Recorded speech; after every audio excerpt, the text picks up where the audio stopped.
Bonjour, mon nom c'est Alexandre Rivet et j'ai effectué mon stage au sein du Bureau d'accessibilité des technologies de l'information en emploi et développement social Canada. Dès mon arrivée, j'ai su m'intégrer rapidement à l'équipe malgré un environnement majoritairement anglophone. Cette expérience m'a permis de renforcer mes compétences linguistiques tout en développant une grande aisance dans un contexte professionnel bilingue. Mes premières semaines ont été principalement axées sur le développement web avec des tâches en HTML et CSS, utilisant notamment GitHub et Visual Code Studio.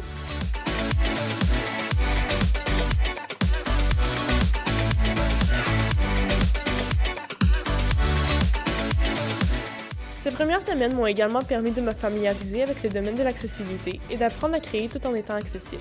Par la suite, j'ai eu l'opportunité de me consacrer davantage à la production de contenu vidéo, un domaine dans lequel j'ai pu mettre à profit mes compétences acquises au cégep.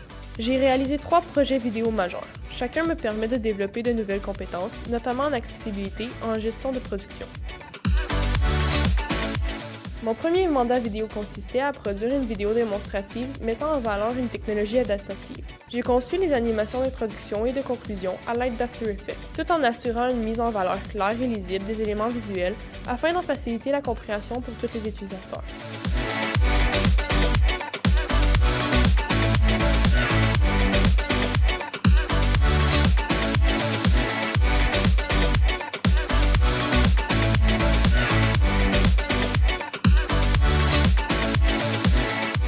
Ce projet m'a permis de me familiariser avec les principes d'accessibilité des contenus médiatiques, une compétence essentielle dans ce domaine. Il m'a également offert l'occasion d'approfondir mes connaissances sur After Effects et d'apprendre à utiliser la plateforme Microsoft Stream pour la diffusion en ligne. Mon deuxième projet, le plus ambitieux, consistait à réaliser un mini-documentaire de 10 minutes dans Premiere Pro destiné à être présenté au directeur général, et ce, dans un délai très restreint. Pour ce projet, j'ai collaboré avec plusieurs collègues afin de mener 4 entrevues, 2 en français et 2 en anglais. Tandis que mes collègues s'occupaient principalement de la gestion du projet, j'ai été responsable du montage vidéo. Ce mandat a représenté plusieurs défis, notamment la coordination au sein d'une équipe composée de personnes ayant des approches et des niveaux d'expérience différents. L'un des plus grands enjeux techniques fut de rendre la vidéo accessible dans les 2 langues officielles sans devoir créer 2 versions séparées.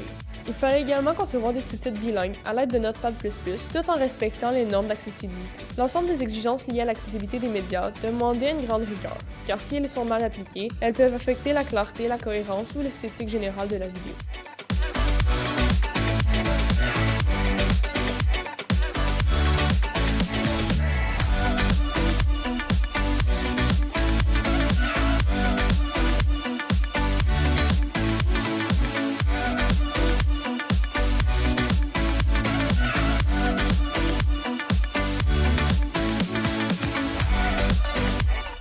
Enfin, pour mon troisième projet, j'ai réalisé une deuxième vidéo démonstrative centrée sur une autre technologie adaptative. J'ai reproduit la même approche rigoureuse que pour le premier projet. Animation, structure claire, accessibilité optimale et le tout conçu à l'aide d'After Effects et Premiere Pro.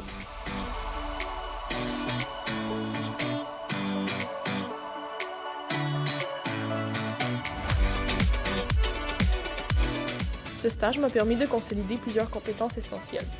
J'ai renforcé ma maîtrise de l'anglais, développé mes aptitudes techniques en production vidéo et appris à créer du contenu accessible répondant aux normes en vigueur. J'ai également été confronté à la gestion de projets dans des délais serrés, à la collaboration au sein d'une équipe multidisciplinaire ainsi qu'à l'adaptation des méthodes de travail variées.